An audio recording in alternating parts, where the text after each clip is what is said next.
જઈને જોઉં છું મારે એને કેવું છું એને કે અઠવાડિયે એકવાર નાતી રે ભારે બોડી ગંધાય છે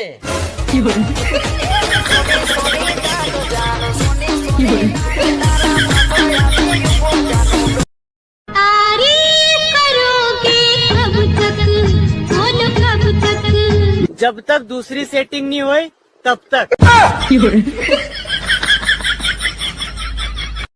એક વાત સમજમાં નહીં આવતી કે માં તો બધાની સારી હોય છે પણ આ સાસુ આટલી ખતરનાક ક્યાંથી આવી જાય છે?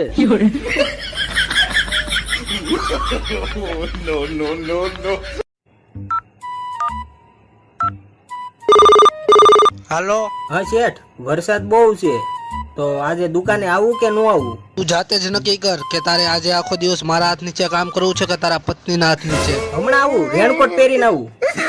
રેનકોટ પહેરીને આવું. અરે ભાઈ તમે કેટલા ભાઈ બહેનો? 3. તારો નંબર કયો? જીઓ નો આપું નંબર? બુદ્ધિશાળી.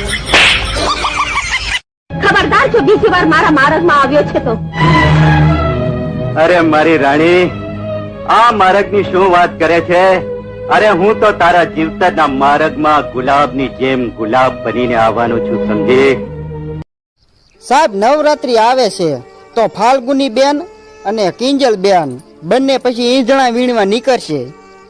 ઈંધણા કરીને રૂપિયા વીણીને વહી જાય છે.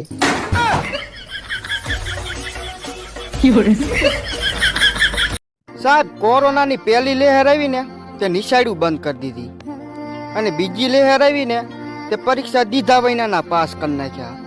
તો મન લાગ્યા ત્રીજી લહેરમાં કાં તો ડાયરેક્ટ નોકરીઓ જ આપી દેશે.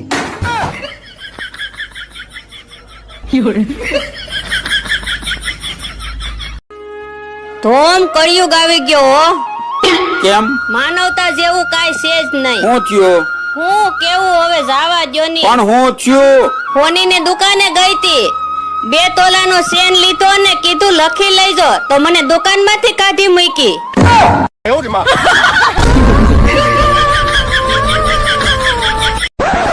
કાલ છે ને અમારી સોસાયટીમાં એક ઝેરીલો સાપ ઘૂસી ગયો.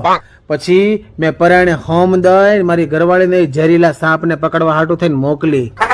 તમારી ઘરવાળીને સાપ પકડતા આવડતું લાગે? અરે નહીં, આપણો મુદ્દો તો ખાલી એક જ છે કે આ સોસાયટીમાંથી કાં તો એ ઝેરીલો સાપ અને કાં તો મારી ઘરવાળી, બેમાંથી એક ઓછા થવા જોઈએ. આવી ગઈ? એ હા. આવજો.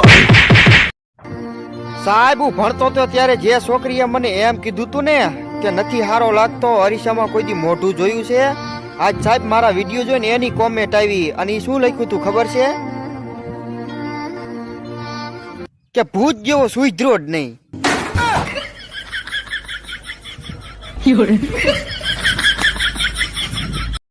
લાઈફને સુધારવા માટે એક વાઈફ જ કાફી છે, પણ વાઈફને સુધારવા માટે લાઈફ ઓછી પડે.